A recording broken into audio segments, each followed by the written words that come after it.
العلاقة مع الله هي العلاقة مع السعادة. لو ذهبنا إلى أسعد الناس قلبا هم الأنبياء، والأنبياء هم أقل الناس تكلفا، لكن عنده علاقة مع الله عز وجل. هذه العلاقة جعلته أسعد إنسان يسير على الأرض. العلاقة فيها أسرار. جزء من هذه الأسرار أن تقدم أشياء لله عز وجل لا يعلم بها أحد، لأن يوم القيامة عندنا خزائن للأعمال، أعمال السرائر، وخزائن للأعمال العامة. صح.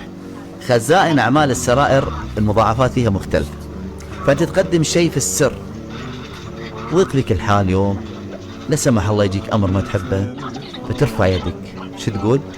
اللهم إني أسألك بالذي بيني وبينك. الصالحين كل واحد عنده خبيئة، كل واحد عنده خبيئة مع الله عز وجل، يقدم عمل يخفيه عن المخلوقين. هذا العمل هو في لذة مع الله عز وجل، كأنه مفتاح لباب الدعاء. اللهم نسألك بالذي بيني وبينك، فودك تعرف شيء بينه وبين الله عز وجل.